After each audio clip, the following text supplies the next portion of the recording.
Salut à tous, bienvenue dans cette toute nouvelle vidéo. Aujourd'hui, on se retrouve pour le premier tuto de la chaîne YouTube et on va partir sur la Vibora. Donc la Vibora, comme vous le savez, c'est un de mes coups fétiches. Donc je vais vous expliquer quand est-ce qu'on peut jouer une Vibora, quel effet on va mettre sur la balle, quelle puissance, quand est-ce qu'on va privilégier plutôt une Bandera. Donc on va découvrir ça ensemble dans cette vidéo. Donc mon premier conseil et un des plus importants, ça va être au niveau de la prise. Donc quelle prise on va prendre sur la Vibora? C'est une prise marteau au départ que je vais légèrement tourner du côté droit pour pouvoir lui donner un peu plus d'effet. Et donc là, j'ai une bonne prise pour faire une Vibora. Donc mon deuxième conseil sera au niveau de la préparation. Donc directement quand vous allez voir la balle, je forme un angle droit avec mon coude et je vais viser la balle avec ma main gauche. Vous voyez mes deux coudes qui sont bien alignés et bien hauts et ma raquette qui est au-dessus de ma tête. Et donc là, j'ai une bonne hauteur pour pouvoir taper ma balle à hauteur des yeux. Donc un autre conseil évidemment, au paddle, on joue toujours avec les jambes. Donc quand vous allez vous préparer, on s'ancre bien dans le sol pour abaisser le centre de gravité et pouvoir transférer avec le poids du corps vers l'avant. Vous voyez bien mon épaule et mon pec qui ont suivi la balle vers l'avant. Avec ma raquette, comme vous pouvez le voir, j'indique là où je veux jouer. Donc me voici de face. Donc ce qui est important quand je vais recevoir mon lob, c'est de prendre appui sur ma jambe droite vers l'arrière, un petit peu en appui ouvert pour pouvoir libérer mes hanches et aller la jouer en croisée. Si vous jouez évidemment la Vibora en ligne, on va un peu plus fermer les appuis pour pouvoir aller mettre un peu plus d'effet du côté droit et bloquer là où je vais jouer.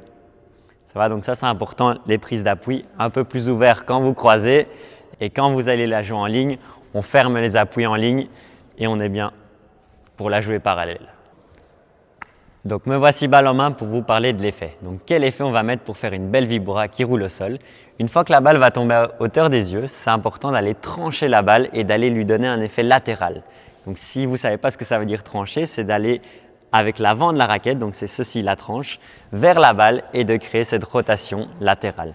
Et là, votre Vibora, elle va rouler. Donc ce qui est important quand je vois beaucoup de joueurs faire la Vibora, c'est qu'ils utilisent beaucoup le poignet pour aller donner l'effet. Quand vous allez voir la Vibora, finalement, c'est plutôt faire coulisser le coude vers l'avant et seulement à la fin, on va mettre un petit peu ce coup de poignet. Beaucoup de gens jouent directement du poignet, ce qui rend la Vibora un peu trop agressive, on va trop vite et du coup on boise, on perd beaucoup de contrôle. Donc comme vous pouvez le voir, je fais bien coulisser mon coude et mon épaule vers l'avant. Et seulement à la fin, je rajoute un petit peu cette accélération du poignet. Finalement, c'est comme si on va lancer cette balle vers l'avant, on est là et on la lance loin. Voilà, donc maintenant j'ai la pression avec tout ce que je vous ai dit, je vais essayer de vous montrer des belles Vibora. Allez, c'est parti! Donc comme vous pouvez le voir, j'attends que la balle descende et là, je tranche la balle à hauteur des yeux. Je vais essayer de passer à travers, vraiment avec le poids de mon corps.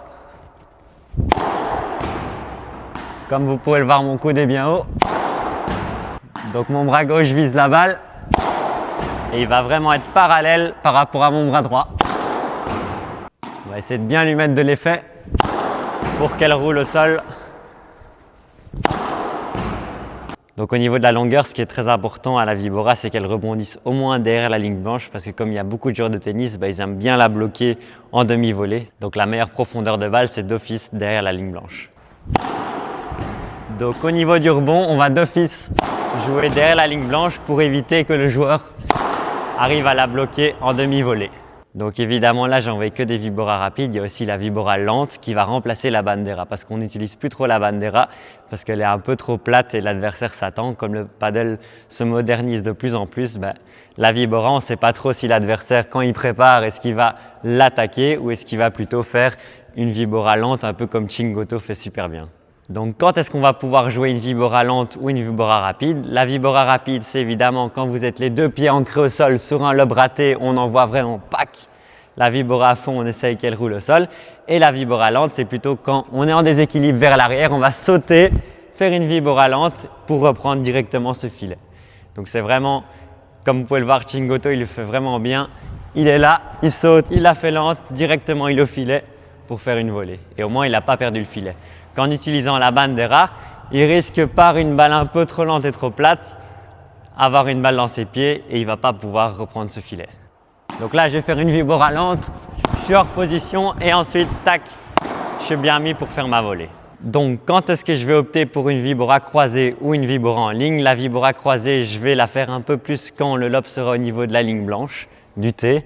Là, je suis bien mis pour croiser. Par contre, si le joueur de droite ou le joueur de gauche me lobe fort vers ma grille, ah ben là, je vais vraiment opter pour rester dans le parallèle et bloquer les angles. Alors là, mon joueur de gauche va prendre le milieu, le T, et moi, je vais simplement revenir à ma position.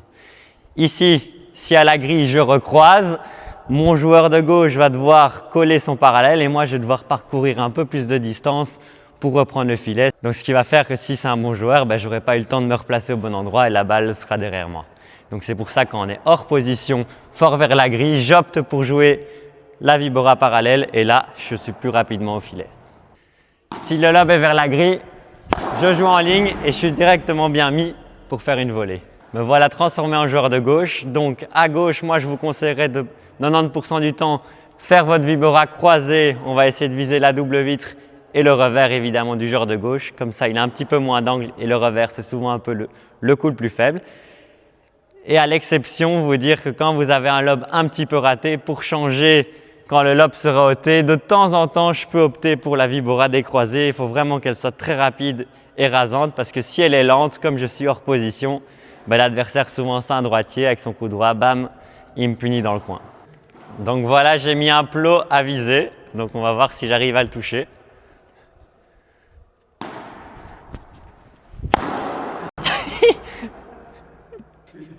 Touché du premier coup. Donc voilà, c'est la fin de ce premier tuto. J'espère que ça vous aura plu et que vous avez appris de nouvelles choses sur la vibora. N'hésitez pas à liker, commenter et partager. On se retrouve dans la prochaine vidéo.